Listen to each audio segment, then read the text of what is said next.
forgot to record it. Okay. Hang on. Okay. So I start out with this thing, Google Slides. And you just start a new Google slide. You get rid of this stuff.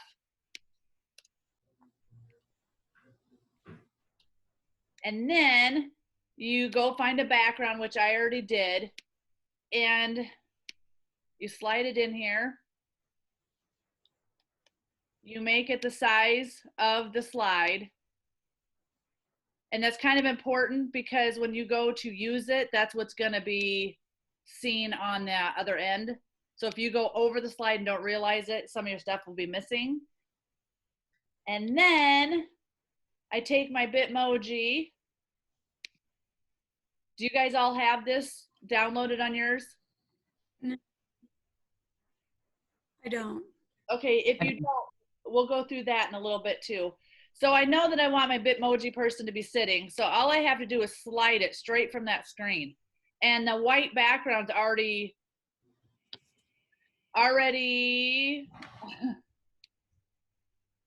missing. If you do it from your phone, then there will be a white background, and we'll go through how to fix that in a minute. But if you do it from your computer, just like I did, the white background's already gone. So then I use iClipArt because our school has a subscription to it. And so anything I use from iClipArt is free for school use, so I don't worry about copyright. And we'll go into more of that in a minute too. So I already downloaded one for this demo, and it's this picture of these chairs because I know I want to be sitting in a chair. And are most of you on Macs? Okay, no. So what I'm showing, oh boy, hang on, I gotta let somebody in. Oh, for heaven's sakes. So here's our picture of our chairs. If you're on a Mac, you may or may not know this, but you have an automatic white background remover built in. So what you do is you go up to markup, and these tools drop down. You choose the magic wand, and then you just drag it, hit delete, hit convert, and the background's gone. You do have to kind of clean it up sometimes. So like if I don't want this down here, I got to go like that, kind of just clean it up. And you got to be careful not to hit the actual stuff on the chair. So if that's the chair that I want, one thing to note too, do you see these little white patches right here? So those are things not to forget because that will be glaring in your slide. And then you go to your lasso tool and go, I missed it. I got to do it again. You go around your chair.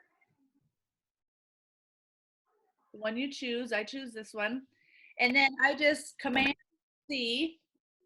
I go to my slide, Command V. And hopefully it comes in here. My computer's being like extra slow today. Hang on.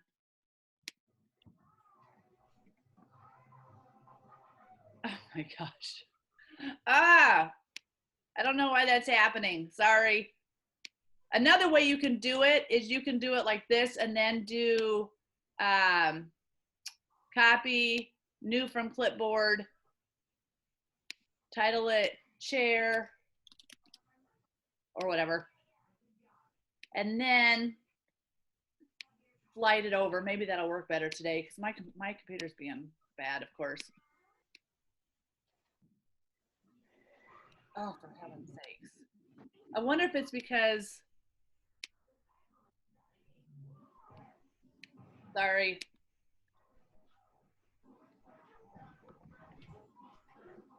I don't know why that's happening, but do you guys get the idea? So if you go to one I've made, I'll show you here. So this is what would happen. The chair would come in, I just have to slide my little person into the chair so it looks like I'm sitting on it. And that's it. I mean, that's how simple this is. It's not hard at all. And then like on this one, I had trouble with this. Oh, you can kind of see, I just noticed there's a little gap right here. But I had trouble with getting things behind these trees because these trees were actually part of the actual background. And I wanted it to look like these things were behind the trees. So what I did is I actually took the background. Hang on. It's hard. That's another thing I want to show you pitfall wise. Is sometimes it's hard to get back to the background when you have so much of this stuff, because see what's happening? I can't even get to the background because of that. So let me move this. But this is actually just a copy paste of these trees. So I'm put this where I wanted it, and then I put this down on top of it. That makes sense? And then there's a lot of layering, and the layering happens with the arrange tool. So the arrange tool, you go order, bring front, bring forward and the set backward are really touchy.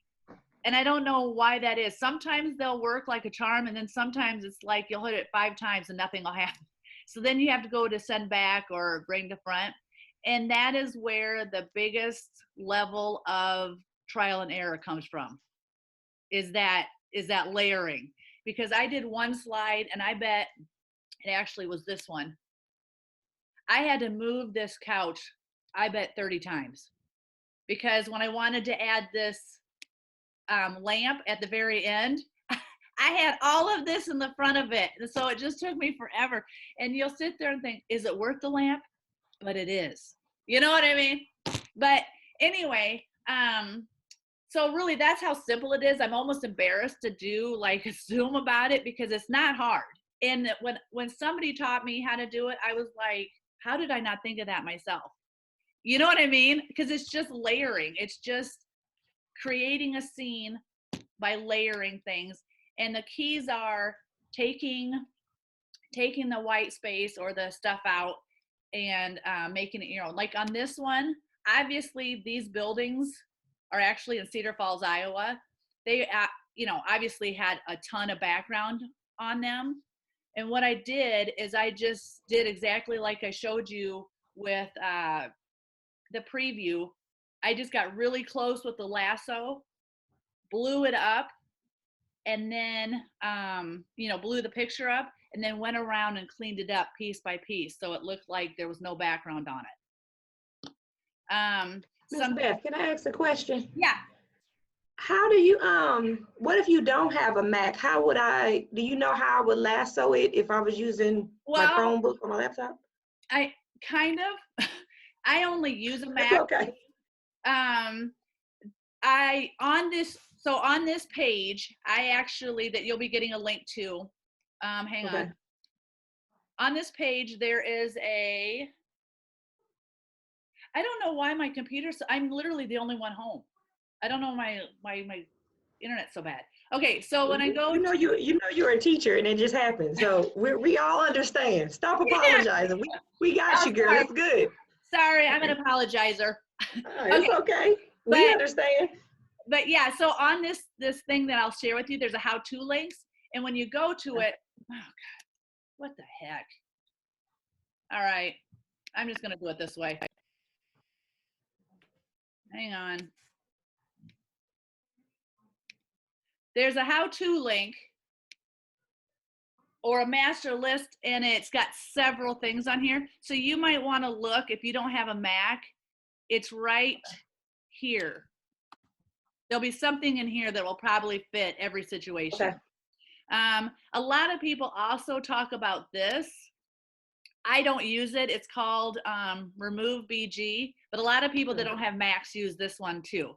And that's on that list, this site. And I know I've done it on Chromebooks, but I don't remember how. I mean, I've taught my students, but without a Chromebook in front of me, I don't remember how. Okay, so back to this. So some things that I just thought I wanted to warn you about. that I've had trouble with is that, do you see how big, like when I go on here, look how big the text box is. So if you forget not to lessen it, what will happen is when a kid goes to click on something that you might have right here, they're going to keep accidentally getting this because the whole box is the live link, if that makes sense to you. I've had that problem. Like I've even, my Bitmoji chick here, you know, there's no white background, but for some reason it does this whole square. So if I link my person to something, anytime a kid goes to, even if they go to something over here, it's going to click on what my person's linked to. Does that make sense? Mm-hmm. So that's kind of a pain. Are any of you familiar with the old Hyper Studio? No. No. Well, I was a big Hyper Studio user like 25 years ago. So I've had to have that whole rethinking curve, because in Hyper Studio, you could go all the way around the thing and it would be just the thing. For some reason, Google doesn't do that, Google Slides. The other thing is, one thing that I'm debating, if you'll see on this one, is I was worried that students wouldn't know how, because I started doing this after the pandemic. So I was afraid students wouldn't know what to do. You know what I mean? Like what to click. So I added these stars, and I'm kind of debating about my future ones using these little icons, because I think they're kind of cute, and making those be the target as to what to choose. You know what I mean? Like what to click onto. Some other things to show you. Oh, so this one was that summer reading challenge, and you'll notice I just slid in the picture. This isn't actually the live one. The reason I put it in here is I wanted to remember to tell you that you can change the size of your slide. And so to make a bookmark, you choose custom, and then all you got to do is put in your, you know, your 3x8 or your 2x6, so whatever your bookmark is going to be, you do it there, and then it will automatically change to this size. So, and that's helpful too, because then you know your parameters, you know. It's also a good size for like your Facebook covers or your Twitters and all that kind of stuff. So this was my very first one. This was the very first one I made. And it's just fun little things, like I put the school library Facebook page on the screen. I put my family's picture here. That kind of stuff. And then on this thing you'll be getting, I put deep thoughts, just some things to remember while you're making them, why we should do them as librarians. And then I have an extra page that kind of just shows like what I use. And people use multiple things. This just happens to be what I use. And a big help for me is Canva, which is free. And really, as librarians, everybody should be using that. So if you don't use canva.com, you need to. I also have Print Shop, but that costs, it's like $50 off Amazon. But I tell you what, for 15 years, that is my go-to. Some other things that I wanted to demonstrate. One thing that some people do that I don't do a lot of. I just about asked you guys, am I still sharing a screen? But I am, right? Okay. So on here, this is actually a multi-slide one. And what I don't like about it is watch and present view. So if a kid clicks randomly, like they're not on something that's, do you see when it's live, it's a hand, and when it's not live, it's not? So kids don't key into that. So when they click when it's not a live link, I had to make an oops page so that it wouldn't go to slide number 2, because Google Slides will default to slide number 2 if you're not, you know what I mean, if you're not linked. So then I just did that. And then I did silly stuff like this hat must go to a video. I don't remember. I made this one a while ago. Stuff like that. And you'll see that too. So like if they 2-finger slide, that's what's going to happen. And if they do it again, it goes to, see what I mean? That's what I don't like about linking to the same slideshow. Another way I've done it is I've linked it, I've made new slides on a different slideshow and then linked it that way. But then your Google stuff, I mean, you know, I ended up making a folder actually in my Google Drive, and any slides that I make or docs that I make that I'm not going to use in any other way but with these slides, I have in one place so that I make sure I don't delete them, you know, without thinking. So, okay, so the Bitmoji is kind of crazy. So on your phone, in order to change your Bitmoji, you have to do it on your phone. So the first thing you need to have is the Bitmoji app. So on your phone, you want to download the Bitmoji app. Then on your computer, you want the Chrome extension, the Bitmoji Chrome extension. Now, I can't remember, and it's one of those things I can't, once you do, you don't want to do again, so I don't want to mess it up. But I believe, and maybe one of you guys know, that when you start your Chrome extension, it'll ask you if you want it linked to your Snapchat or your Facebook.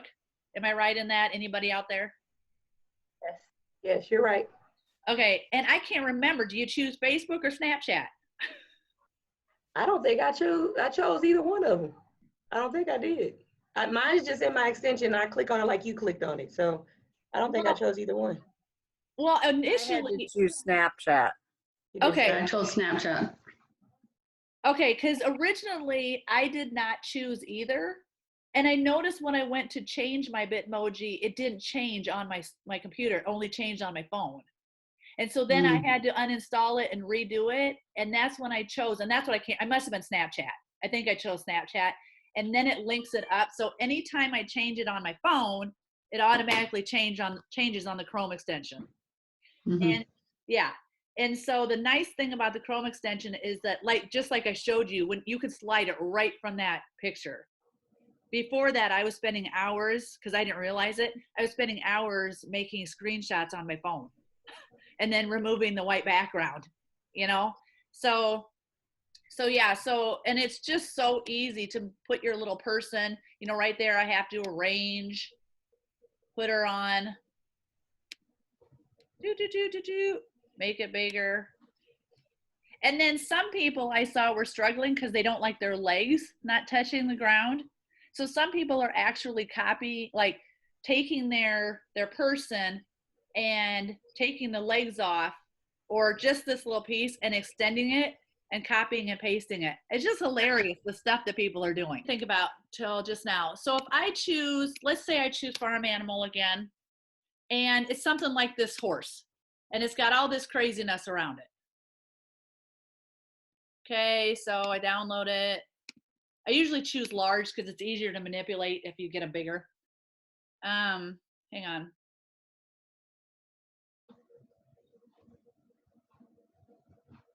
And this is where I don't know about the other background removers. I don't know how good they are when it's multi-layered like this. But what I do, gosh dang it. You know what it is? When people are watching, you can't do things right. Okay, so on something like this, I'll get the markup tool and then I'll lasso it first. So if I want this horse, I'm just gonna go around the horse. I lasso it first. Command C, new from clipboard. And then I blow it up. I get the markup tool again. I get this little guy. I blow it up. And then I do it like that, little by little. Does that make sense? It's more time consuming. And the thing is, when you do things with students, you have to do it all the time. I made, and this is just an idea too to show you guys. So I made, for our Dollars for Scholars program, because we're gonna have the graduation, the awards day, I put together this slideshow using the Bitmojis. And I tell you what, getting Bitmojis from students is like asking for a $3 bill. I mean, they sent me, I had kids sending me things with kids eating pizza, ice cream, upside down. And I was like, oh my gosh. And it was the day after my 50th birthday, and my whole family was in my house for the first time in 2.5 months. And I was storming around the living room swearing, like, why is it so hard to send a Bitmoji without a background? But anyway, and so I had to do that multiple times to get, you know, crap out and stuff. So, you know, if you're that person that has to do a lot of that, don't lose hope, because there's always a way. There's always a way to get what you want. Miss Beth, what did you use to make that presentation that you have right there? What system did you use? Well, I made all the slides on this, and then I used iMovie. On a second, I will. Oh, I forgot a very important thing. So when you're done with your slide and you're ready to publish it, a little known fact is you go to File. Well, first you want to go to Share. So you go to Share first. And then, so ours is restricted to our school right away. That's the default. I want to go to that, and I want to change that to anyone with the link. And then I hit done, and then make sure it's just view only, of course. Then hit done. Then you go to File and you go to Publish to Web. You hit Publish. Do you want to publish this? Yes. And now this is the link that you will use to send out there. So when I test this link, now it's a slideshow. So your students will only see this. Does that make sense? Mm-hmm. And since this was my practice one for you guys, all of mine are on there. I don't have them linked right. I just did that so you guys would have examples. So just know that they're not linked right. I just wanted you to see them. They are active though. So if you go to this one, it'll actually take you to the links. So it gives you some ideas of what I did. And just some other things to think about is copyright issues. Make sure, like our district YouTube videos, they have to be unblocked for students. So make sure you unblock them before you add them. Make sure, I have a free music thing on here I use all the time that might be helpful for you. This is an awesome music spot. I have not tried to add audio to my slides yet, but that's something this Facebook page is awesome for that. There's questions and answers on there. One thing I wanted to suggest, or a few things as school librarians that I've been kind of learning here, is I have chosen to have a brand, and I put this here. So every time I make one of these, I make sure I only did, the one time I didn't was this one. I didn't put myself on there. But I have decided for every one of these I make for teachers, I'm going to be the one on it. And not because I'm trying to be egotistical, but because it's the library that did it. You know what I mean? Like that, you want it to be library driven. And so when teachers email me and ask me to do topics for them, I always put myself on it. I make sure that I'm wearing a shirt or something that associates me with the school. That's my brand. My cat is in every one of them, and that gets the kids drawn in. So that's my hook. And then I make sure that they all have my program credit. Welcome to the AGWSR. And I name them differently all the time, but you know, welcome to the AGWSR, whatever it is. And I make sure it says brought to you by the school library program. And in my district, I'm the only one. And I have noticed that by taking the library out of being I and me and making it library program, I get a lot better feedback from people. So everything is always the library program. So those are just some suggestions for you going forward, is make sure that you have something. And originally with my cat, I was going to have him linked to a Phil. Everybody in my school knows Phil. I live right by the school, so everybody knows Phil. And I was going to do a Phil's Facts, but I decided instead that every time I do one of these, I link it to something random. So this last one I did was actually to how to feed a stray cat. And I just think it's Huh. hilarious because the kids like it. You know what I mean? So they look forward to seeing Phil in these things. And the one time I didn't put Phil on one, I got like 3 emails. How come we forgot Phil? So anyway, so those are just some suggestions. And go ahead, I'll stop talking. Do you have questions? Can you explain how to maneuver your Bitmoji to be in different positions? Yes. So all I do, hang on a minute, I'm gonna go back to this one. So all you do is this what you mean? Or do you mean like how do you get her to stand or put her arms out? Or I can't change mine on my phone, it seems like. Okay, well all of that, like your phone should look like this, to be honest. Right. So you just find one and then like I'm trying to think if I've manipulated one to show you. I have. Okay, hang on.